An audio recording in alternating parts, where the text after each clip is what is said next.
හරි පුතේ නම් සියලු දෙනාටම ආයිබෝවන් හැමෝටම අපි ආයිබෝවන් ටීචර්. ආයිබෝවන් පුතේ හරි නේද? ආයිබෝවන් ටීචර්.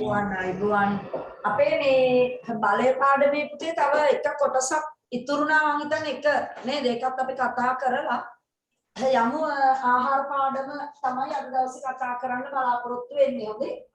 හරි මේවා අපි ගිය සතියේ කතා කරපුවානේ නේද? මේ රූප දන්නවා. ඔතනද නැවැත්තුවේ මතකයි. බලයකට කරන්න පුළුවන් දේවල් ටිකනේ අපි එක එක පොඩ්ඩක් මතක් කරන් යමු. බලයකට කරන්න පුළුවන් දේවල් අන්න තියෙනවා. හරි දැන් මම අහන කට්ටිය මට උත්තර දෙන්න ඕනේ. පළවෙනි ප්‍රශ්නේ දෙනවා මම කාටද? අපි දෙමු ගෑනු ළමයෙකුට. අපි දෙමු බිනාදා. බිනාදා වුණා මට මුලටම. හරිද? right. පුතේ මට කියන්න පුතේ අපි බලයක් යොදලා කරන වැඩ ගොඩාක් කිව්වනේ නේද? පළවෙනි දේ තමයි ඔයාට මතකයි නම් නිශ්චල වස්තුවක් නේද? නිශ්චල වස්තුවක් අපට චලනය කරන්න පුළුවන් බලයක් යොදලා නේද? හරි. එතකොට මම පුතේ එවැනි අවස්ථා ඕන තරම් තියෙනවානේ අපේ පරිසරේ. ඔව් ඔන්න මම බිනාදට කියනවා නම් මයික් එක ඔන් කරලා මට කියන්න කියලා නිශ්චල වස්තුවක් චලනය වෙන අවස්ථා. බෝඩ් එකේ පේන එක නැතුව වෙන එකක් කියන්න.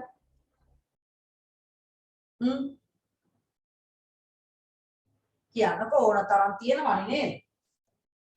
නිශ්චල වස්තුවක් චලනය වීමට උදාහරණ මොනවද? බිනාද ගියාද බොලු? එහෙනම් තිසරි කියන්න පුතේ තිසරි නිශ්චල වස්තුවක් චලනය වීමට ඕන තරම් උදාහරණ. ඔව් තිසරට ගිහලා වැඩක් නැහැ. අපි ගිය සතියේ දැන් ඕන තරම් කතා කරා. නෑ කැමති කෙනෙක් කියන්න. කැමති කෙනෙක් දුන්නකින් ඊතලයක් පන්දුවකට පයින් ගැසීම. අන්න හරි නේද? පන්දුවක් තියෙනවා නිශ්චලව අපි බෝලයක් පිටීම. තාම මොනවද පුතේ? නිසලව ඉන්න ළමයකට තල්ලුවක් දෙන්න. ඒක හැන්ඩලයක කරවීම. බෝලයක පයින් ගැසීම. වාහනයක් පනගෙන වාහනයක මේ තිරිංග තද කිරීම. තිරිංග තද කිරීම නිශ්චල වස්තුවකට තිරිංග තද කරලා වැඩක් නෑ නේද? එහෙනම් ගමන් කරන වස්තුවකට තමයි තිරිංග තද කරන්නේ. ඒකත් බලය යොදන අවස්ථාවක් තමයි. මං අහන්නේ මේ අවස්ථාවට. අපේ පරිසරයේ නිශ්චල වස්තු තියෙනෝනේ. මේ බලන්න. ගහේ තියෙන ගෙඩියක් නිශ්චල වස්තුවක්. මේ නිශ්චල වස්තුව හදිස්සියවත් අපි හිතමු කවුරු හරි මේ කුරුල්ලෙක් ගිහලා මෙතනින් කපනවා. හොටෙන් කපනවා එකපාරට. උට අල්ල ගන්න බෑ ගෙඩිය මොකද වෙන්නේ? බිමට වැටෙනෝ නේද? ඇයි බිමට වැටෙන්නේ? පොළවෙන් අදින නිසා. පොළවේ ගුරුත්වාකර්ෂණ බලයෙන් අදින නිසා මෙන්න වයිතේ නිශ්චලව තිබිච්ච වස්තුව චලනය වෙන්න පටන් ගත්තා. ඔන්න පටලවා ගන්න එපා. හරියට බලයකට කරන්න පුළුවන් දේවල් වලින් පළවෙනි සිද්ධිය තමයි ඔය නිශ්චල වස්තු චලනය. ඒකට උදාහරණ දැනගන්න ඕනේ. බෝලයකට පයින් ගැසීම, බෝලයක් විසිකිරීම නේද? අතේ තියන් ඉන්නවා විසි කරනවා. දැන් නිශ්චලයි අතේ තියන් ඉන්නකොට විසි කරනවා කියන්නේ අන්න තල්ලුවක් දැම්මා. නේද? අන්න ඒ වගේ. උතේ මේකේ අනිත් පැත්තත් අපි කිව්වනේ. චලනය වන වස්තුවක් නිශ්චල කරනවා. අන්න මට ඉස්සර දරුවෙක් තිරිංගයක් ගැන කිව්වේ. අන්න ඒකෙන්නේ පුතේ මේකට. ඇයි බයිසිකලයක් පැදගෙන යනවා. ඒ යන අතරතුරදී එකපාරට ඉස්සරහින් මොකෙක් හරි පැන්නොත් නේද? මොකද කරන්න වෙන්නේ? අනිවාර්යෙන් බ්‍රේක් කරන්න සිද්ධ වෙනවා. අන්න තිරිංග තද කරා නේ. එහෙනම් චලනය වන වස්තුවක වේගය නැත්නම් නිශ්චල කරන්න. ඒක බලයකට කරන්න පුළුවන් තව දෙයක්. ඊළඟ තුන්වෙනි සිද්ධිය විදියට පුතේ අපි කතා කරා චලනය වන වස්තුවක වේගය අඩු කරන්න පුළුවන් නේද? වැඩි කරන්න පුළුවන්. right මම පිරිමි බබෙකුට අපේ අවස්ථාව දෙනවා පුතේ කියන්න බලන්න මට කටකාර කොළු පැටියේ චලනය වන වස්තුවක වේගය වෙනස් කරන එකට උදාහරණයක් ඔයා දැකලා තියෙනවා වාහනයක තිරිංග තද කිරීම තිරිංගයේදී වෙනවා මේ වේගය අඩු කරන. මං ඇහුත්තේ අඩු කරන එකක්ද වැඩි කරන එකක්ද අඩුද අඩු නම් හරි තිරිංග තද කරාම වේගය අඩු වෙනෝ නේද හා වේගය වැඩි කරන අවස්ථාවක් කියන්නේ දැකලා තියෙනවනේ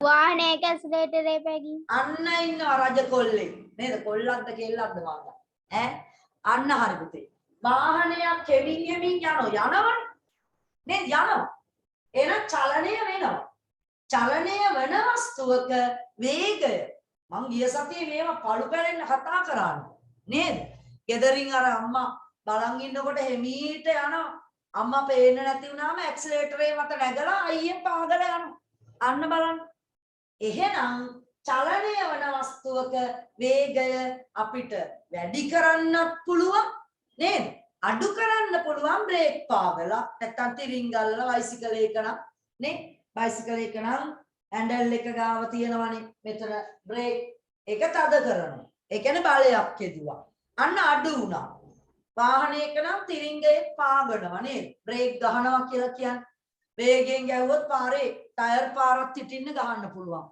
නේ එහෙම නැත්නම් බයිසික් මං අර හොඳ උදාහරණ කිව්වා ගිය සතියේ බස් එක යනකොට අපි ටිකක් ඉස්සරහින් බහිනවා නම් අපි බහින තැනට ටිකක් ඈතින් අපි බෙල් කරනවා එතකොට ඩ්‍රයිවර් මාමා දන්නවා එක පාට නවත්තන්නේ නේ එයා බෙල් කරන්නේ සාමාන්‍යයෙන් තවත් ඉස්සරහා බහිනවා කියන සංඥාව තමයි මගියා දෙන්නේ නේද ඒ නිසා එයා මොකද කරන්නේ පුතේ ටික ටික වාහනේ වේගය අඩු කරනවා අන්න එනම් බලයක් යොදනවා චලනය වන වස්තුවක වේගය අඩු කරන්න වැඩි කරන්න ඔන්න පුතේ මං දැන් ආයි මං අහන කට්ටිය මුල ඉඳන් කියන්න ඕනේ නිශ්චල වස්තු චලනය කරනවා චලනය වන වස්තු නිශ්චල කරනවා කොහොමද බල යොදලා බලයකට කරන්න පුළුවන් වැඩ දෙකක් තුන්වෙනි වැඩේ තමයි චලනය වන වස්තුවක වේගය අඩු කරන්න පුළුවන් වැඩි කරන්නත් පුළුවන් එහෙම කිව්වට වැඩක් නැහැ මට උදාහරණයක් ඕනේ හරිද පාඩම් කරලා නැහැ සමහර අය මේක පාඩම් කරන්න නම් දෙයක් නැහැ මතක තියෙන්න නේද මතක තියාගන්න ඕනේ ඔව් ටීචර් ඔව් කියන්නේ ටීචර් මට ගිය සතියේ එන්න බැරි වුණානේ. ඉතින් මම මොකද කරන්නේ ඉතින් අපේ පන්තියට අදද පුතේ ආවේ නෑනේ නේ නෑ ටීචර්. ඉතින් අපේ පන්තියේ යන වැඩපිළිවෙල දන්නේ නැද්ද? YouTube එකට දාලා තියෙන පාඩම. ඒකෙන් බලන්න දැනගන්න. නේ? ඒ කියන්නේ YouTube එක බලලා පාඩම බලලා නෙවෙයි දැන් අද ආවේ. නෑනේ? YouTube channel එක subscribe කරලත් නැද්ද? කළා ටීචර්. ඉතින් එහෙනම් පාඩම එනෝනේ එතකොට. බලන්න දැනගන්න එපා ඉතින් මේක. නේද? අපි ගිය සතියේ ගොඩක් හොඳ ප්‍රැක්ටිකල් කරා. ඔයාලට ඒවා මුකුත් නෑ ඉතින්. හරි. ඔන්න මම පුතේ ඊළඟ අවස්ථාවට යනවා මම. තව වැඩක් කිව්වනේ අපි. නේද? අපි ගිය සතියේ බෝල ගැහුවා. බැට්ටේකුත් ගෙනල්ලා මම මෙතන. නේ? ඒ කියන්නේ මොකද්ද? චලනය වන වස්තුවක චලිත දිශාව. බෝල එන්නේ එක දිශාවකට. ආයි බැට් එකෙන් හරවලා ගහනවා. අන්න පුතේ චලිත දිශාව වෙනස් කරා. එහෙනම් බලයකට පුළුවන් චලිත දිශාව වෙනස් කරන්න නේද? ඔන්න වැඩ පහක් කිව්වා. මුල ඉඳන් කියන්නේ නිශ්චල වස්තු චලනය කරන්න පුළුවන්. චලනය වන වස්තු නිශ්චල කරන්න පුළුවන්. චලනය වන වස්තුවක වේගය අඩු කරන්න පුළුවන්. චලනය වන වස්තුවක වේගය වැඩි කරන්න පුළුවන්.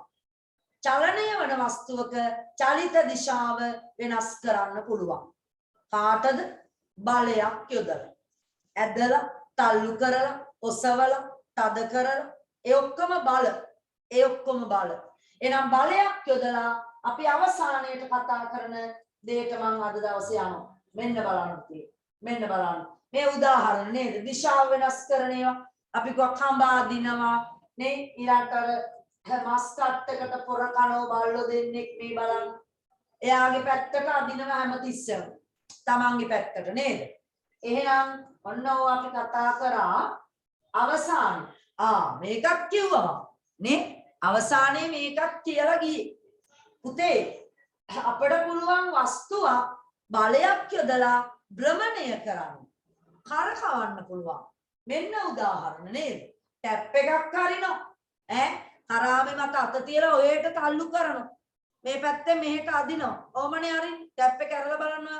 තල්ලු ඇදීම් නේද? එහෙනම් භ්‍රමණයක් වෙන්නේ කරකැවෙනවා. මේක විතරක්ද නේ? මේ බලන්න. වාහනයක සුක්කානම් අපි තල්ලු කරනවා අදිනවා නේද? හරියටම දෙපැත්තෙම අත් දෙකෙන් යොදන බල දෙක පුතේ සමානයි. මේ පැත්තෙන් නිව්ටන් 10ක් යදුවොත් මේ පැත්තෙන් ආයි නිව්ටන් 10ක් එන්නේ ඔහොම.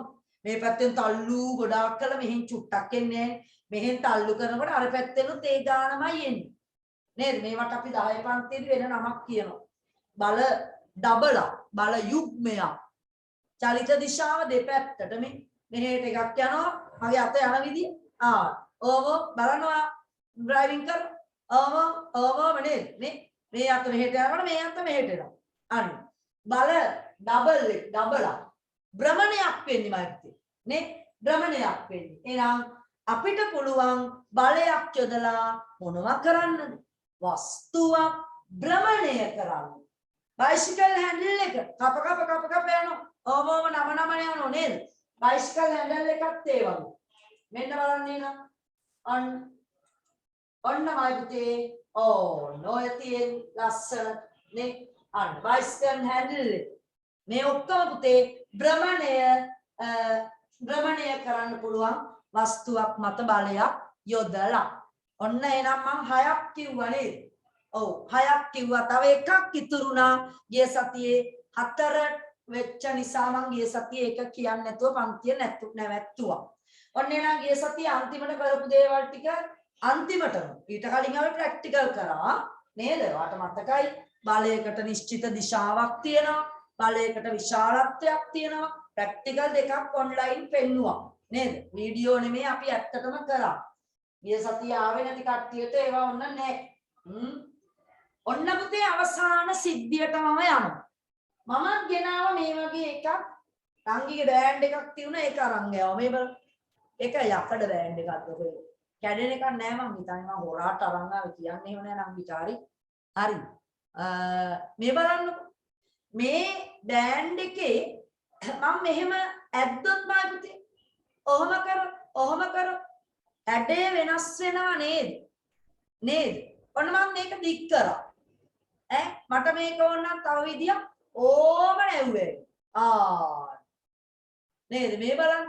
මම මේ මොකද කරන්නේ? අදිනවා මෙහෙට අදිනවා. අපිට පුළුවන් වස්තුවක හැඩය වෙනස් කරන්න. මෙයක් කරන්නේ ඒකනේ. කම්බියක් තියෙනවා. අපිට තරහ ගිය වෙලාවකට නමනවා අපි. කම්බිය යකඩද කියලා බලන්නේ නේද? මාර හයියක් එන්නේ. නමන කකුලට තියලා එක්ක නමන්න පුළුවන්. ඒ මොනවද? අනිවාර්යෙන් බලනේ බල යොදනවා. උතේ මම ඔයාලට ක්ලේ ගුලියක් දෙනවා. මගේ ගාව දෙන්නේ නැහැ. කෙව්වා මට මේ හම්බුන්නේ ක්ලේ. ක්ලේ ගුලියක් අරගෙන මම ඔයාලට කියනවා මලක් හදන්න. ඔයා මොකද කරන්නේ? ක්ලේ ගුලිය අරගෙන චප්ප කරනවා. තද කරනවා බලනේ. ඊට පස්සේ මල් පෙත්තක් හදනවා. පෙති හදනවා. අදිනෝ මෙහෙන් ඕම කර අන්න ලස්සන රොටි වගේ හදලා නේද මල් පෙති ටික හදලා හැදුවා. මල. මං කියනවා ආපහු ওই මල ආයි ගුලි කරන්න. ඔයා ආපහු තල්ලු කරනවා අන්න බල යොදනවා. හැඩ නේද පුතේ වෙනස් කරන්නේ. ඔයාට මං කියනවා ඔකෙන් කුරුල්ලෙක් හදන්න. ඔයා මැටි බෝලේ අරගෙන කොට අදිනවා. හරි දිග ඇඟ හදනවා කකුල් හදනවා. ඔන්න බලන්න. ඒ හැම වෙලාවෙම ඔයා ඒ ක්ලේ ගුලිය මත මොකද කරේ? ඇදීම්, තල්ලු කිරීම. ඇහැ හදන්න මේව එබුවා. එබලා එකට අපි හිතමු පොඩි ඇටයක් දානවා. නේද? මාරටයක් හරි. සතාගේ ඇහැ පෙන්නන්න. අන්න බලන්න. ඒවා ඇහැ හදන්න චුට්ටක් එබුවා. තල්ලුවක් නේද? හැඩය වෙනස් කරාමයි පුතේ. හැඩය වෙනස් කරා. එහෙනම් ඔන්න බලන්න. අතට බෝලයක් අහු වුණොත් මොකද කරන්නේ? අපි මං කියන බෝලේ තද කරන්න. දැන් මොකද වෙන්නේ? හැකිලෙනවා. හැඩය වෙනස් වුණා නේද? හැඩය වෙනස් වුණා නේද? ඔන්නමයි පුතේ බලයකට කරන්න පුළුවන් තවත් දෙයක් තමයි වස්තුවක හැඩය. වස්තුව හොඳට තියෙන වස්තුවක් හැඩය වෙනස් කරන්න පුළුවන් ඕනම දෙයක නේද? එහෙනම් ඔන්න පුතේ මම හිතන්නේ 7ක් විතර තියෙනවා නේ? ප්‍රධාන විතර 5යි කියලා යක්කම තිබුණාට මම 7ක් කිව්වා. මුල ඉඳන් ආයි කියන නිශ්චල වස්තු චලනය කරන්න පුළුවන් බෝලයකට පයින් ගහනවා. ගෙඩියක් වැටෙනවා නේද? ඊළඟට චලනය වෙන වස්තුවක් නිශ්චල කරන්න උඩ පන්දුවක් අල්ලනවා. අන්න චලනය වෙවි ආවේ ඇල්ලුවා. අත තියලා බලයක් යොදලා. ඊළඟට චලනය වෙන වස්තුවක වේගය වැඩි කරන්න පුළුවන්. වාහනයක් යන ගමන් ඇක්සලරේටරේ මත බලය යොදනවා. යනවා කඩාගෙන. නේද? අර ඔයගොල්ලෝ මට කිව්වේ ලෑල්ලට පාගනවායි කිව්ව නේද? කවුරු හරි මොන පන්තියෙද දන්නේ? අඟහරුවාද පන්තියේ කට්ටියද ඔය ලෑල්ලට පාගනවායි කියන්නේ? ඒ කියන්නේ ඇක්සලරේටරේ මත නගිනෝ කඩාගෙන යනවා පුතේ එතකොට. නේද? ඊළඟට වේගය අඩු කරන්නත් පුළුවන්. 7 ඇක්සලරේටරේ මත කකුල යමින් බුරුල් කරා. එතකොට ඩ්‍රයිවිං උත්තු ගන්නන්න වෙලාවට. නේ? අන්න පුතේ වේගය අඩු වෙනවා. ඒ වගේ. ඊළඟට දිශාව වෙනස් කරන්න පුළුවන්. ක්‍රිකට් ක්‍රීඩාවේදී අපි බෝලේ එන බෝලෙට පිටෙන් හරවලා ගහනවා. ඒ වගේ එකක්. චලන දිශාව, චලිත දිශාව වෙනස් කරන්න පුළුවන්. ඊළඟ අපි කිව්වා වස්තුවක් භ්‍රමණය කරන්න පුළුවන් බලයක් යොදලා ටැප් එකක් අරිනවා, සුක්කානම කරකවනවා. ඔන්නමයි පුතේ උදාහරණ. ඊළඟ අවසාන වශයෙන් කතා කරා වස්තුවක හැඩය වෙනස් කරන්න පුළුවන් කියලා බලයක් යොදලා, ඇදලා, තද කරලා නේද? මේ ඔක්කොම අපි බලය දානවා. ඔන්නමයි පුතේ ගිය සතියේ පාඩමේ අවසාන කොටස මම ඔයාට නැවතත් පැහැදිලි කරා. දැන් නම් මං හිතන්නේ හරි ඇති කියලා හිතනවා. දැන් තේරුණාද හැමෝටම? ඔව් ටීචර්. ඔව්. හරි නේද? හරි. තව දුරටත් නොතේරිච්ච කට්ටිය ගිය සතියේ පාඩම ආපහු බලන්න පුතේ. හොඳද? YouTube එකට දාලා ඇත්තේ. ඒකෙන් බලන්න. right. යන්න එහෙනම් ටියුට් එකට. ටියුට් එකේ පෙරලා ගන්න පුතේ 10 වෙනි පිටුව. පිටුව අංක 10. ඔයා මෙන්න මේ රූපය අලවලා තියෙන්න ඕනේ. මේ රූපය අලවලා තියෙන්න ඕනේ. ඔන්න පුතන්ට අලව ගන්න, අලවලා නැත්තම් ටක් ගන්න. අලවලා නැත්තම් අලව ගන්න. හරි නේද? බලයක් යෙදීමෙන් වස්තුවක ඔකිය. ඇයි? බලයක් යෙදීමෙන් වස්තුවක තිබූ හැඩය වෙනස් කළ හැක. හරිද? එහා පැත්තේ අපි ලිව්ව නේද පුතේ අර පස්වෙනි එක. බලයක් යෙදීමෙන් කරකැවීමක් කියවත් ඒක ලිව්වද? ඒක ලිව්වා නේද? හරි. මෙතන ලියමු එනම් අපි උදාහරණ ලියමු.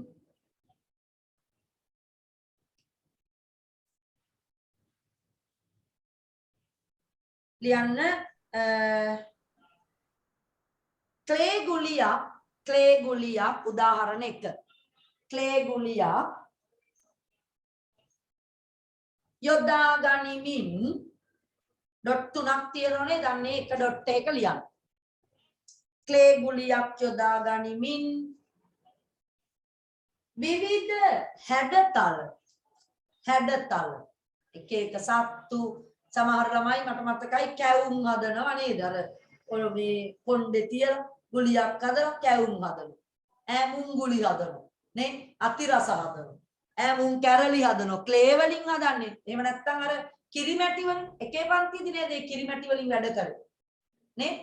ඔව් එක එක ඒවා හදනවා. ටීචර් කියනවා මැටි වැඩ. නේ? දැනුත් කරන්නේ මැටි වැඩමයි. එකේ පන්තියේත් මැටි වැඩ කරා.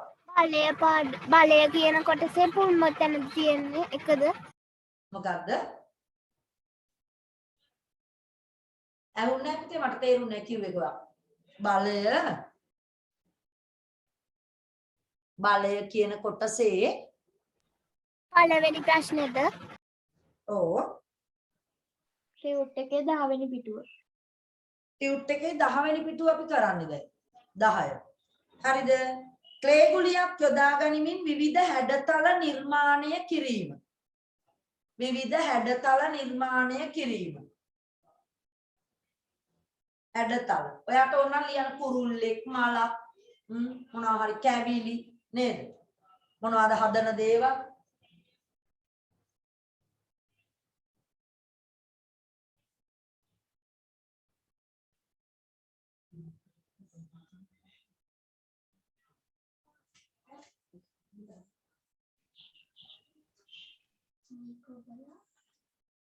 හරි. දෙවෙනි එක පුතේ හරි නේද? පළවෙනි එක ක්ලේ ගුලියක් මගින් විවිධ හැඩතල නිර්මාණය කිරීම.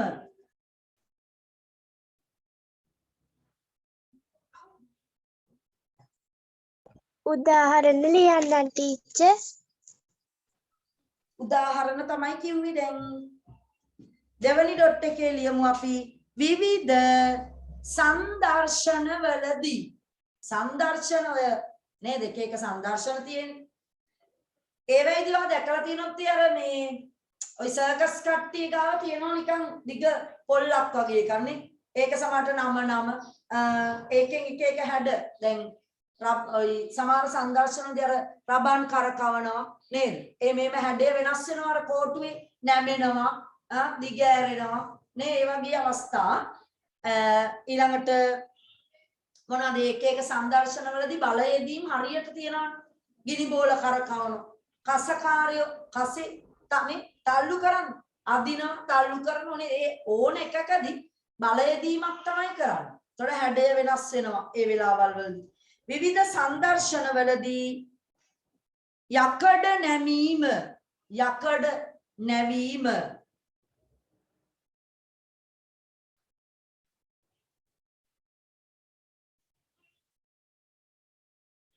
ඔය සමහර වෙලාවට ගෙදර එක දේවල් වලදී යකඩයක් අපිට නමා ගන්න සමහර වෙලාවට සිද්ධ වෙනවනේ යකඩ බට්ටයක් නේද? ඒ වගේ අමාරුයි ඉතින් ඒවා යකඩ නමන්න. නමුත් හැඩවලට එක හැඩවලට යකඩ නැමීම කරනවා. බලය යොදලා. දැන් පිහියක් එහෙම හදන්න ගියාම නේද? අපි යකඩ කෑල්ලක් ගිහින් දීලා කියනවා අපිට මේකෙන් පිහියක් හදලා දෙන්න. කඩුවක් හදලා දෙන්න. එහෙම කිව්වම යකඩේ කම්මල් ඉන්න එක්කෙනා නේද? ඒක එක විදිහට නිර්මාණය කරනවා. ඒකට යකඩ වලින් විවිධාකාරයේ නිර්මාණ සිද්ධ කරලා තියෙනවා. හරිද? එතන ලියන්නේ විවිධ සංදර්ශන වලදී යකඩ නැමීම. එතනම ලියන්නේ එවිට යකඩවල තිබූ හැඩය වෙනස් වේ. එවිට යකඩවල තිබූ හැඩය වෙනස් වේ.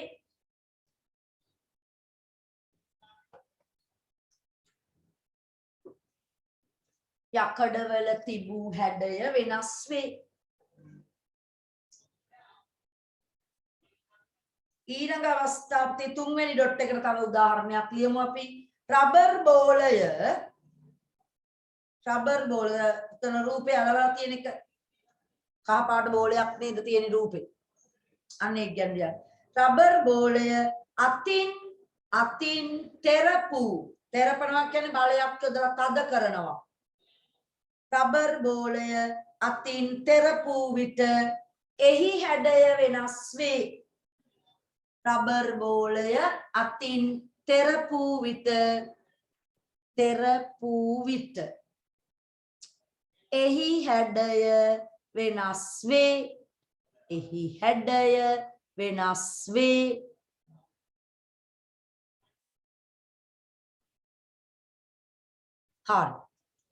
හරි නේද පුතේ? දැන් ඔන්න මම හිතන්නේ ආට ඒ බලය පාඩමේ සියල්ල ඉවරයි. අපි කතා කරා එතකොට බලයක් කියන්නේ මොකක්ද? එදිනෙදා ජීවිතයේ බලය යොදන අවස්ථා ගැන නේද? බලය මනින උපකරණය නිව්ටන් තරාදිය නැත්නම් දුනු තරාදිය. එතකොට ඒකෙන් පාඨාංක තිබිච්ච විදිය ඔයා දන්නවා. එක පැත්තක ස්කන්ධ පාඨාංක තියෙනවා ග්‍රෑම් වලින්. අනිත් පැත්තේ බල පාඨාංක නැත්නම් බලය පාඨාංක තියෙනවා. ඒවා නිව්ටන් වලින් තමයි එතකොට තියෙන්නේ නේද? ඒත් එක්කම බලයකට තියෙන ප්‍රධාන ලක්ෂණ මම දෙකක් වාට ඉගෙනුවා. මොකද්ද? විශාලත්වය අගයක් තියෙනවා. අපි දුනුතරාදියක් දාලා ඇද්දොතින් නිව්ටන් අගයක් එනවා. අන්න විශාලත්වය. ඒ වගේම අපි බලය යොදන පැත්තට තමයි වස්තුව එන්නේ. දිශාවක් තියෙනවා නේද? බලයකට. ඊට පස්සේ මම පුතේ අවසාන කතාවට කතා කරා බලයකට කරන්න පුළුවන් දේවල් ටික. ඔන්න පුතේ බලය සම්බන්ධ මූලික අවබෝධයක් ඔයාට ඔය බලය පාඩමින් දැනගන්න ඕනේ. ඔය පාඩම එතකොට තව ඉස්සරහට අපි ඉගෙන ගන්නෝ ලබන අවුරුද්දේ නෙමේ 8 දී නෙමේ 9 වසරේ නැවත බලය පාඩමක් තියෙනවා. ඊළඟට 10 පන්තියේදී ගොඩක් තියෙනවා පුතේ. නිව්ටන් නියම, නිව්ටන්ගේ චලිතය, හරිද? භ්‍රමණ ආචරණ, සම්ප්‍රයුක්ත බලය. බලන්නකො නිකන් ගෙදර අයියෙක් හරි අක්කෙක් හරි ඉන්නවනම් 10 පොත පෙරලලා බලය කියන මාතෘකාව තියෙන පාඩම් කීයක් තියෙනවද කියලා ඔය ගොඩක් තියෙනවා. මං හිතන්නේ හැබැයි දැන් ඔයාට පුංචි අවබෝධයක් ආවා. මනිනවද මේක ඒකකයක් තියෙනවද? උපකරණයක් තියෙනවද බලය මනින්න? බලයක ලක්ෂණ, බලයකට කරන්න පුළුවන් දේවල් නේද? ඔන්නමයි පුතේ නම් මගේ වැඩ ඉවරයි. දැන් ඔයාගේ වැඩ පෙන්නන වෙලාව. ඔතන තියෙනවා පුතේ ප්‍රශ්න දාලා 10ක්. ඉක්මනට කරමු බලන්න. 10ම හරියන්න ඕනේ. හොඳේ. විනාඩි 5ක් දෙනවා 5ක්. බලමු උජුලි hina වෙවි කරනවා නේද? ඔව්. හරි. කරන්න බලන්න ටක් ටක් ගාලා රශ්මිත් කරනවා ඔන්න මට පේනවා. ටීෂා දඩ බඩ ගාලා ගහනවා ටීෂාත් නේද? සසංක නේද? සසංකට මාව ඇහුණා. ලිතුම් කොහමද වැඩ කරනවා නේද?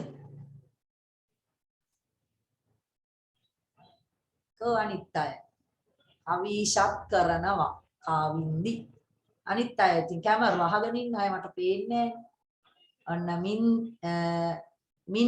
මිනිදු පබසර යත් කරනවා සෙනාරත් කරනවා හරි ඊළඟට නිම්සරා කරුවලයි මට ඔයා කරුවල තැනකද ඉන්නේ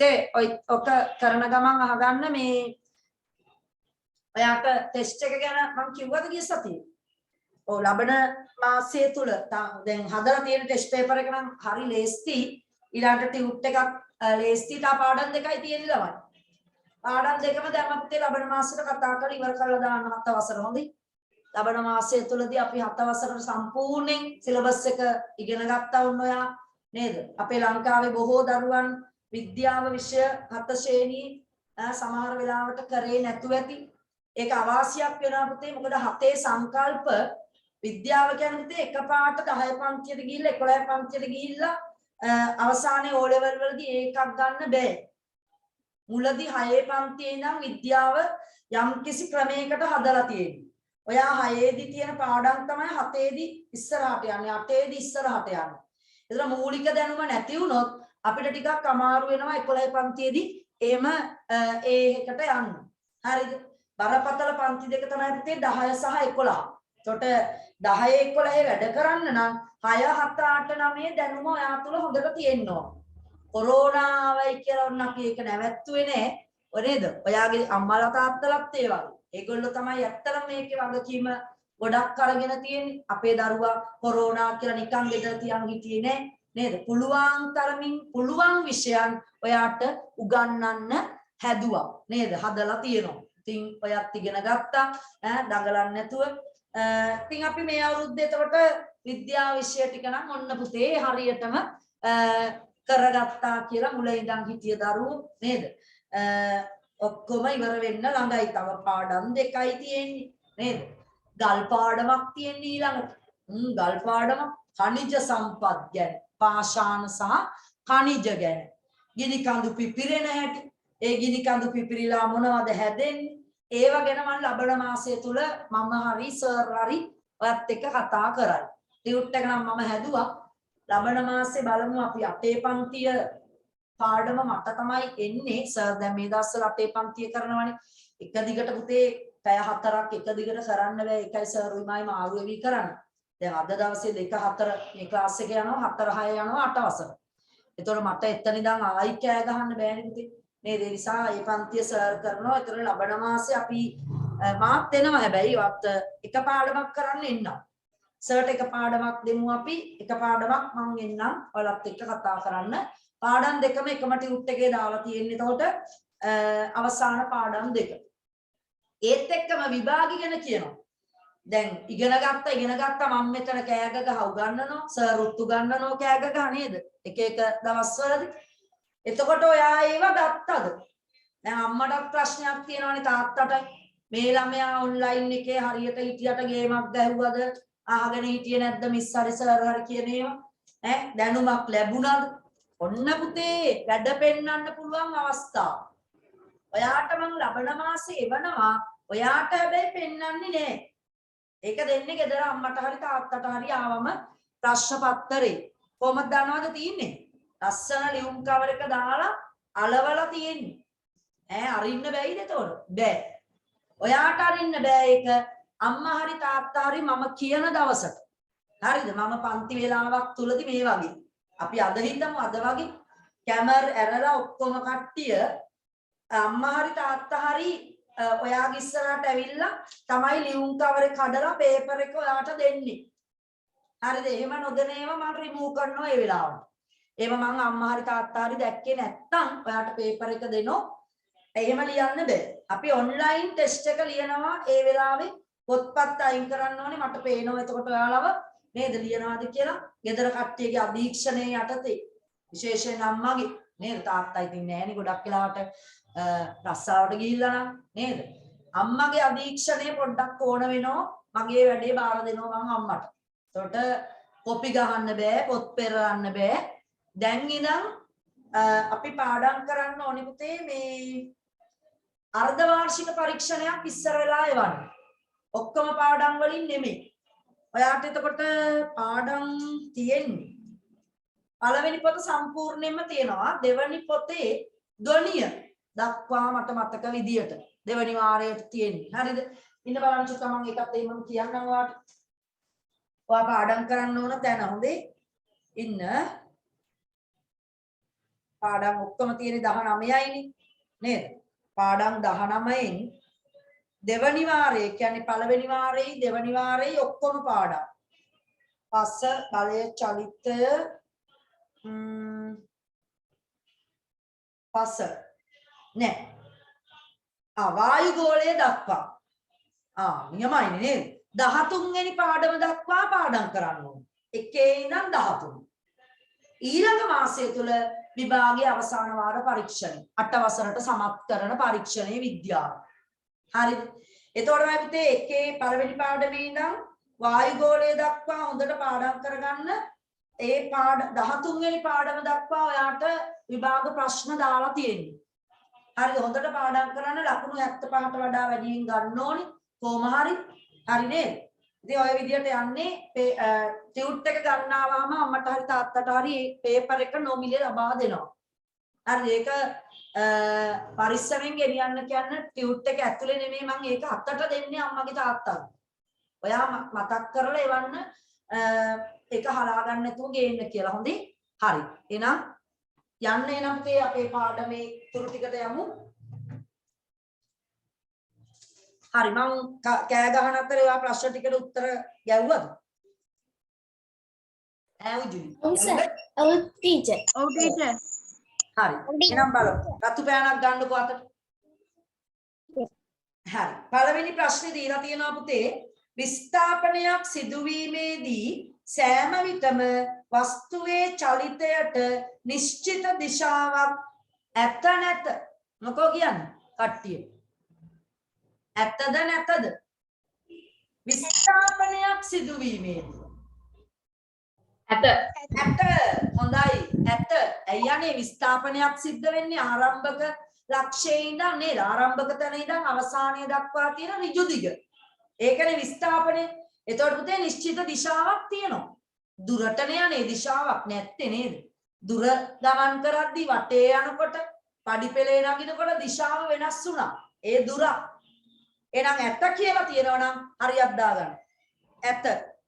විස්ථාපනයක් සිදුවීමේදී සෑම විටම වස්තුවේ චලිතයට නිශ්චිත දිශාවක් ඇත.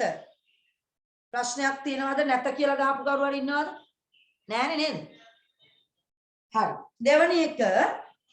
දෙවැනි එක දුරත් විස්ථාපනයක් යන රාශි දෙකම මැනීම සඳහා යොදා ගන්නා අන්තර්ජාතික සම්මත ඒකකය මොකක්ද පුතේ?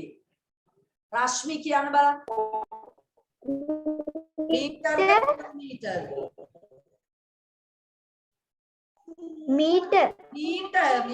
හොඳයි. මීටර් පුතේ. හරිද? උත්තරේ මීටර්. කිලෝමීටර් නෙමෙයි. මම ඒක ගිය සතියේත් ඔයාලට කිව්වා. සම්මත ඒකකයේ අන්තර්ජාතික නැත්නම් SI ඒකකය දිග වනින නේද? දිග දුර විස්ථාපනය ඔය ඔක්කොම වනින්නේ දිග පළල උස ඔක්කොම මීටර්. සම්මතේ මීටර්. හරිද? එහෙනම් උත්තරේ මීටර් ගහපු කට්ටිය හරි දාගන්න. ප්‍රශ්නාංක 3.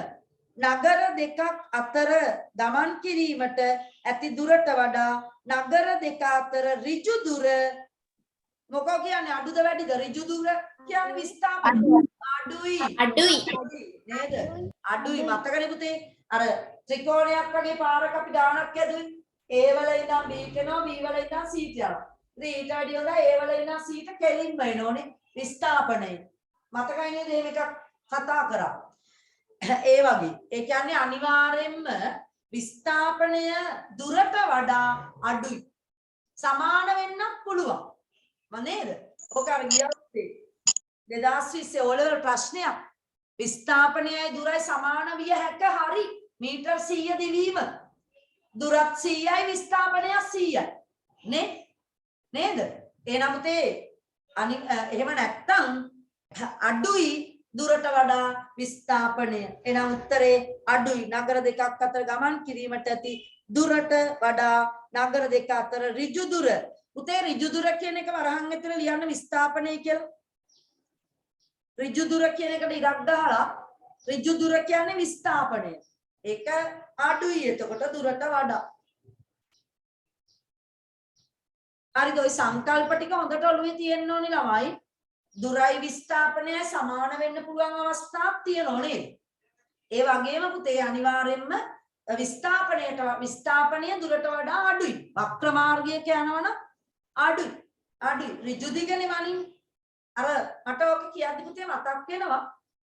ඒක දන්නේ අම්මයි තාත්තයි තමයි ගොඩක් වෙලාවට දන්නව ඇත්තේ. මොකද ඔයාව සමහරවිට ලොකු ඉස්කෝලේකට අපි තුමු ගාල්ලේ වගේ නේද? අපේ මෙහි ඉස්කෝලේ ලොකුයි තමයි. මෙහෙත් බලනවා. ගර්ල්ස් ස්කූල් එකේ, බොයිස් ස්කූල් එකේ ඒවෙයිත් බලනවා. රිච්මන්ඩ් මහින්දවල සංගමිත්ත සවුත්ලන් ඒවට ඔයාව එකේ පන්තියේදී දාන්න ගියෝ. ඕල් එකේ පන්තියට ඇතුළත් කරන්න ගිය වෙලාවේ ඔයාගේ ගෙදර ඉඳගෙන ඉස්කෝලේට දුර බලන්නේ පුතේ ගුවන් දුර. හරිද? බලන්නකෝ අම්මගෙන් අහලා එහෙම එකක් බැලුවද කියලා. ගුවන් දුර. හිතන් ඇත්තේ මේ ට්‍රේන් එකෙන් එන්නේ කියලා නේද ඉස්කෝලේට. ගුවන් දුර බලන්න. විස්ථාපනය බලන්න. ඒ විස්ථාපනයේ ගොඩාක් අඩුයි නම් තමයි ඔයාව ඉස්කෝලේට ගන්න. ඒ කියන්නේ ළඟයි කියන එක තේරුම් ගන්න. ගොඩාක් ඈත නම් පුතේ එතකොට ඒ හරිය තියෙන ඉස්කෝලයක් හොයාගන්නේ කියලා කියනවනේ නේද? ඉස්කෝල ගොඩක් පහු කරන් එනවනම් කපනවනේ ලකුණු මතකේ නේද? බොහොම අමාරු වෙන්නේ ඔයි ගාල්ලට දාගත්තේ නේද? හරි. ඊළඟට ඔන්න යන්නමයි පුතේ 4 වෙනි ප්‍රශ්නෙට. කාලයක් සමග යම් වස්තුවක පිහිටි ස්ථානයේ වෙනස් වීම මයි පුතේ අපි කියනවා මොකද්ද? චලිතය. ඔරලෝසුව බැඳගෙන ඉන්නේ. කාලය බලන්න. අපි හිටිය තැන නෙමෙයි අවසානයේ. ඒ කියන්නේ අපි චලිත වෙලා. බලයක් නෙමෙයි. චලිතයක්. නේ? කාලයත් එක්ක වෙනස් වීමකට ලක් වෙන්නේ පිහිටි ස්ථානයේ වෙනස් වෙනවා කියන හිටිය තැන නෙමෙයි එකයි ඉන්නේ. ඔයාට තාත්තා කියලා යනවා ඔන්න ඔතනින් ඉන්න මං කඩේට ගිහින් එනකම්. ඔයා කරන්නේ මොකද්ද? මොකෙක් හරි සරුංගලයක් එක්ක දැකලා පොඩ්ඩක් එහාට යනවා. අන්න ඔයා පොඩ්ඩක් එහාට ගියා. ඒ බලයත් ඒ චලිතයක්. නේද? චලිතයක්.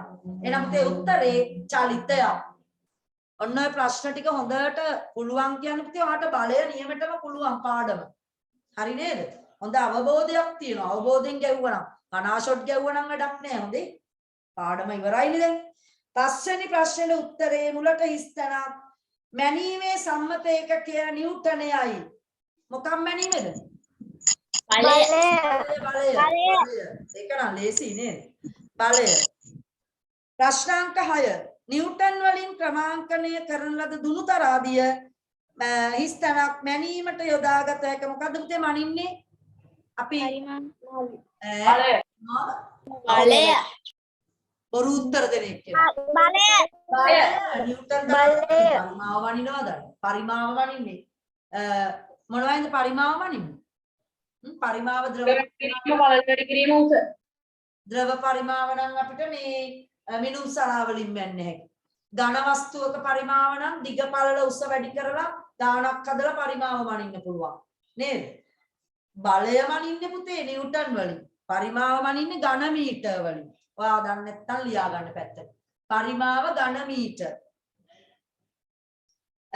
හරි නේද එහෙනම් 7 ප්‍රශ්නාංක 7 බලයට විශාලත්වයක් මෙන්ම දිශාවක්ද මොකෝ කියන්නේ ඇත ප්‍රැක්ටිකල් එක ගිය සතියේ කරපු නේද ඇත අපි හරෝ ඇද්දේ හරවන පැත්තට වස්තුව එනවා ඒ කියන්නේ දිශාවක් තියෙනවා ඊළඟ 8 වෙනි එක බලයක් යෙදීමෙන් වස්තුවක චලිත දිශාව වෙනස් කළ හැක නොහැක මොකක්ද හැක හැක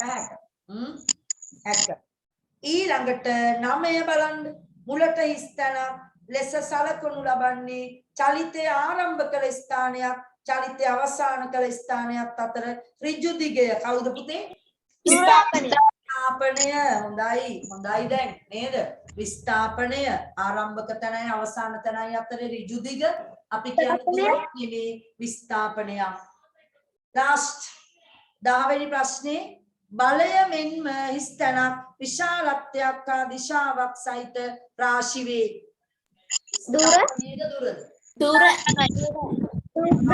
කිව්වේ විස්ථාපනය දුරට දිශාවක් නැහැනේ අදත් කිව්වා නේද කවුරු හරි එක්කෙනෙක් වැරදි උත්තර දුන්නා දැන් ඉස්සෙල්ලකට පරිමාවී කිව්වා දැන් දුරලු එක්කෙනෙක් ඒ කියන්නේ ඔයා ඇවිත් තියෙන්නේ මං හිතන්නේ අද පන්තියට මට නිගමනය කරන්න මේක. එහෙම නැත්නම් පාඩම කරන වෙලාවේ වෙන වැඩ කර හිටිය දරුවෙක් තමයි දුර කිව්වේ. අච්චර ඉතින් කියලා දීලා නේද? බලය මෙන්ම විශාලත්වයකුයි දිශාවකුයි දෙකම තියෙන්නේ විස්ථාපනයට. නේද? ඍජු දිග. හරිද? 10න් 10ම හරියයි 10න් 9යි රශ්මි. හරිද? රයිට් හොඳයි. මොකද්ද වැරදුනේ රශ්මි? හරි 10න් 10යි මොකද්ද වැරදුනේ පුතේ රශ්මි දෙවනි ප්‍රශ්නේ දෙවනි එක ආයෙමද අපරාධ දෙවනි එකේ නේ දෙන්නවනේ උඩ ගණන් ගානක් නේ දිග දුර වනින්නේ මීටර හොඳයි ආයි අමතක කරන්න එපා ඒක හරි යස්මිතා 10න් 9යි රශිනි 10න් 10යි හොඳයි කෞමිනි 10න් 10යි සෙනිත් 10යි හොඳයි සසංක 10යි හරි හොඳයි කට්ටිය පහට වැඩි නම් වැඩිනේ පුතේ නේද හැමෝගෙම අනිවාර්යෙන් හරි එහෙනම් පුතේ අපි ඔන්න බලයේ පාඩම උතරින් අවසන් කරනවා ඔයා නැවත බලන්න YouTube එකට පාඩම දාලා තියෙන්නේ තාම තේරුනේ නැති සම්බන්ධ වුණේ නැති අය අනිවාර්යෙන් part 1 part 2 part 3 තුනක් දාලා ඇති අද දවසේ තව චුට්ටක් කතා කරා නේද ඒකත් අපි අප්ලෝඩ් කරනකොට අද කරන්නේ හැබැයි හොඳේ අද පාඩම අද නෙමෙයි දාන්නේ අඟහරුවාදයින් පස්සේ හරි නේද සෙනාරා 10න් 10යි හොඳයි හරි යන්නමයි පුතේ එහෙනම් පිටු අංක 11 ආහාරවල ඇති පෝෂක අපි එක දවසක් බ්‍රහස්පතින්දා උදේ පාඩම කතා කරලා තියෙන්නේ නේද ආහාරවල ඇති පෝෂක හරිද බලන්න ඔයාට මතකයිද කියලා අපි මතක් කරමු පොඩ්ඩයිනේ මම එදා කරේ නේද පොඩ්ඩයි නෙමෙයි පැය දෙකක් කරා මොනවද මේ ආහාරවල ඇති පෝෂක මාතෘකාව යටතේ මම ඔයාට පැහැදිලි කළා පුතේ අපිට ජීවත් වෙන්න නම් ආහාර විතරක් මදි වාතය අවශ්‍යයි නේද ඒ වගේම ජලය අවශ්‍යයි ඔන්න බලන්න වතුර ඕනි නේද ඒ වගේම ආහාර අවශ්‍යයි තුන් දෙනෙක් අත්‍යවශ්‍ය වුණානේ එතනින් අපේ පාඩම වාතයක් නෙමේ ජලයක් නෙමේ ආහාර නේද 17 වෙනි පාඩම. එතකොට අපි කන බොන දේවල් හොඳ දේවල්ද නැද්ද කියලා තමයි බලන්න යන්නේ. හොඳ පෝෂ්‍ය පදාර්ථ සහිත දේවල්ද අපි මේ ආහාරයට ගන්න හැමදාම එළවලු පළතුරු වර්ග නේද? එක එක දේවල් අපි කනවනේ. පුතේ එහෙම කනකොට ඔයාට ලැබෙන ප්‍රධාන පෝෂක වර්ග ටික තමයි ඔන්න මම එදා හඳුන්වලා දුන්නේ. එක වර්ගයකට කියනවා පුතේ කාබෝහයිඩ්‍රේට්. ඊළඟට තවත් පෝෂකයක් ප්‍රෝටීන් නේද? ඒ දෙන්නමයි පුතේ මම උගන්වලා ඉවරයි. එතකොට ඒ පාඩමත් බැලුවේ නැති අය ඉන්නවා නම් ඒ කියන්නේ පුතේ අනේ මන් දන්නේ නැහැ එකේ පන්ති ළමයි වගේ කියලා මට හිතෙන්නේ. එහෙම ආහාරවල පෝෂක පාඩමේ එහෙම්මම හිස්තැන් තියනවා නම් කාගේ හරි ටියුට් එක. හරිද? අපි මේ පිටු ඔක්කොම ලියලා තියෙන්නේ. මේ සම්පූර්ණ පිටුවම ලියලා තියෙන්නේ. හරිද? පළවෙනි පිටුවේ මේ රූපේ අලවලා තියෙන්නේ. මේවා හිස්තැන් තියනවා නම් ඔයාටයි පව් සිද්ධ වෙන්නේ. ඇයි දන්නවද? අම්මා තාත්තා මට සල්ලි දීලා තමයි ටියුට් එක ගෙනියන්නේ. ඔයා හිස්තැන් තියාගෙන ඉන්නවා නම් අල්ලගෙන ගහන්න කියලා මම කියනවා. අම්මට තාත්තට බලන්න කියලා ටියුට් එකේ හිස්තැන් තියනවාද මේ ළමයින්ගේ කියලා. හරිද? රයිට්. ඔන්න බලන්න තේනා තුන්වෙනි පෝෂ්‍ය පදාර්ථය මම අද දවසේ කතා කරනවා. ඒ තමයි ලිපිඩ. ලිපිඩ ගැන. ඊළඟට විටමින් තියෙනවා අපේ ආහාරවල. අපි ගන්න ආහාරවල ಖನಿජ ලවණ තියෙනවා. නේද? මේ දෙන්න හරි යාළුවෝ පුතේ. එකට යන්නේ ඉදි කට්ටයි නූලයි වගේ.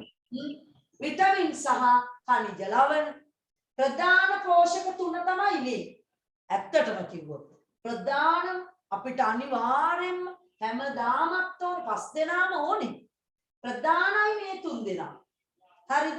විශේෂයෙන් ප්‍රධානයි ප්‍රෝටීන. ඔයාලට ඔයාව වර්ධනය කරන්නේ ඔයා හොඳට ප්‍රෝටීන් සහිත ආහාර ගත්තොත් ඔයාට හොඳට ශක්තිය තියෙන්නේ කාබෝහයිඩ්‍රේට් ආහාර ගත්තොත්. ඉක්මනට පෙන්නගෙන යන්නම්. තව වර්ග දෙකක් තිබුණා නේද පුතේ? තන්තුයි ජලයයි මේ දෙකත් ඕනි කියලා මම කිව්වා. අර ප්‍රධාන පෝෂක වලට අමතරව. ඔන්න පුතේ පිටිකෑම සරලව කිව්වොත් නේද? පිටිකෑමයි සීනි.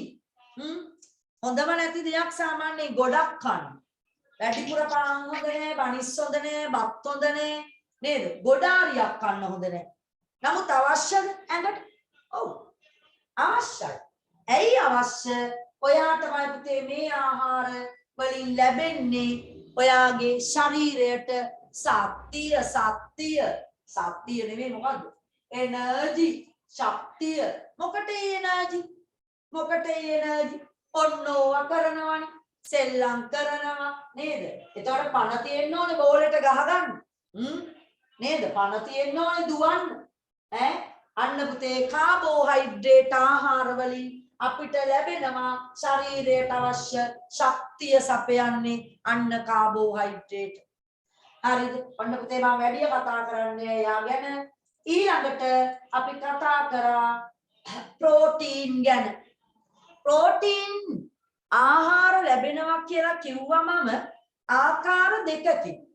සමහර ප්‍රෝටීන් අපිට ලැබෙන්නේ සත්වමය ආහාරවලින්. සමහර ප්‍රෝටීන් ලැබෙනවා ශාක ආහාරවලින්. සත්ව ප්‍රෝටීන් තමයි පුතේ මාළු මස් බිත්තර කිරි නේද මේවා. හැබැයි ඒවා කන්නේ නැති අය ශාකමය ප්‍රෝටීන් ලැබෙනවා. අන්න ලස්සන නේද? දඹල පුතේ දඹල කෑවොත් ප්‍රෝටීන ලැබෙන්නේ. ඊළඟට සෝ කඩල නේද? කඩල, කවුපි, මුං යට ඔන්න බලන්න කිරි. මේ කිරි දැන් ප්‍රෝටීන් විතරක් නෙමෙයි අපි අද දවසේ කතා කරනවා කිරිවල මොනවද තියෙන විටමින් වර්ගය. හරිද? මොනවද තියෙන ಖනිජ ලවණ වර්ගය. ඔයා අද දැනගන්න කිරි එකක්, යෝගට් එකක්, මේ කිරි එක්කෝ මොන කිරි, එහෙම නැත්නම් අපි එලකිරි එකක්, ෆ්‍රෙෂ් මිල්ක් එකක් බිව්වොත් ඔයාට ලැබෙන පෝෂ්‍ය පදාර්ථ මොනවද? එකක් ප්‍රෝටීන. හරිද? එකක් ප්‍රෝටීන ලැබෙනවා. ඔන්නමයි පුතේ මේ ප්‍රෝටීන් බහුල තව ආහාරයක් තමයි හතු. මේවා කතා කරා මම මේ නිකන් පෙන්නගෙන යන්නේ වට. මොකද බ්‍රහස්පතින්ද උදේට එන්නේ නැති අය ඉන්නවනේ. අන්න පුතේ කවදත් කන පරිප්පු නේද? හැමදාම පරිප්පුනේ ඈ ඔන්න අම්මගේ පරිප්පුව අන්න ප්‍රෝටීන් තමයි ලැබෙන්නේ. මොකද කරන්නේ මේ ප්‍රෝටීන් ආහාර වලින් ඔයාගේ ඇඟට? අනේ මන්ද අපි ඔය කනවා ඈ ගෙදරින් දෙන හින්දා බිත්තරයක් කනවා මාළු කනවා ඈ දඹල කනවා සෝයා කනවා කඩල කනවා මුංගට කනවා. එහෙම ඔයාට ඇයි අම්මා මේවා දෙන්නේ? ඔයාව ලොකු කරන්න. පුතේ ඔයාගේ ශරීරය වර්ධනය වෙන්නේ වර්ධනය. අන්න හරි වර්ධනය අරය ශක්තිය කවුද අරය? කාබෝහයිඩ්‍රේට් නේද? අපිට වැඩ කරන්න පනින්න දුවන්න නටන්න ඒ ඔක්කොටම ශක්තිය දෙන්නේ කවුද? කාබෝහයිඩ්‍රේට් ආහාර. ඔයා මව් කුස තුල ඉඳගෙන දිගටමයි පුතේ මේ දක්වා ශරීරේ වර්ධනය වුණේ ප්‍රෝටීන් ආහාර නිසා.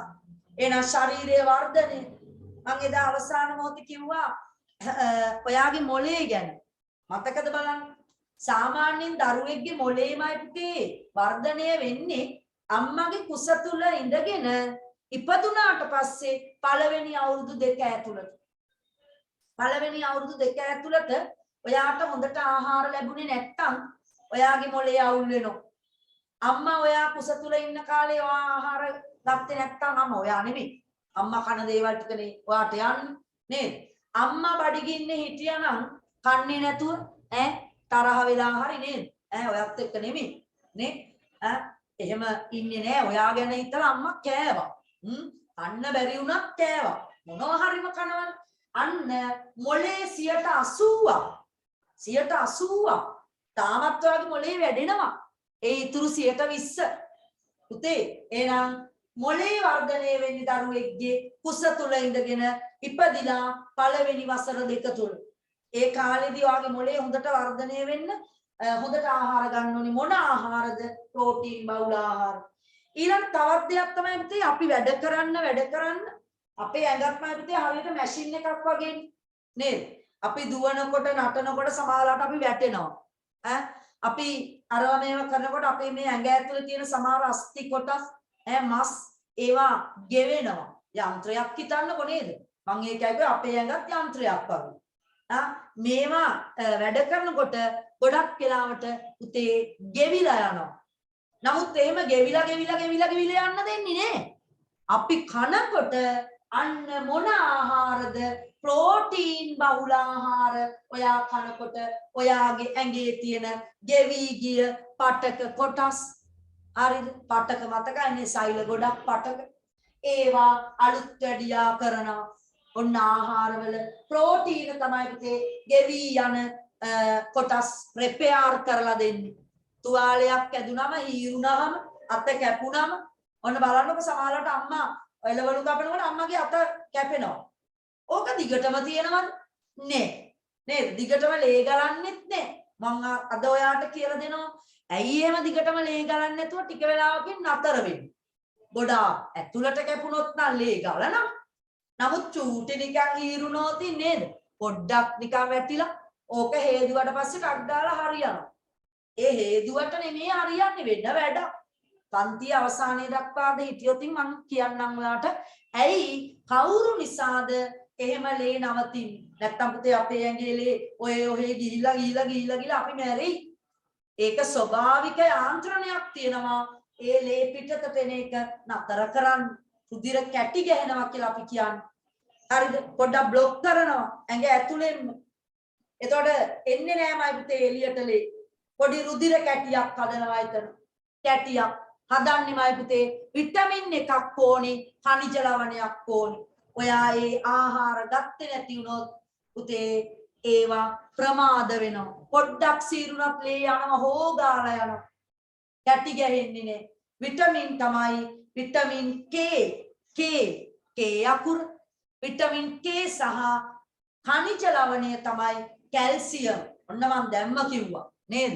කැල්සියම්, ඛනිජ ලවණය සහ විටමින් K සහ කැල්සියම්. ඔන්නමයි පුතේ නම් ප්‍රෝටීන ගැන කතන්දරේ තමයි ඔය අපි යමුයි පුතේ නම් ලිපිඩ ගැන කතා කරන්න.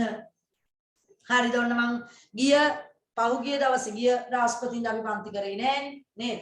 ඊට කලින් බ්‍රහස්පතින්දා තමයි මම ඔයාට මේ පාඩම ආරම්භ කරේ. ආහාර පාඩම. හරි. ඔන්න ආවේ නැති කට්ටියටයි ඔක්කොටම මතක් වෙන්නත් එක්ක කතා කරා. හරි නේද?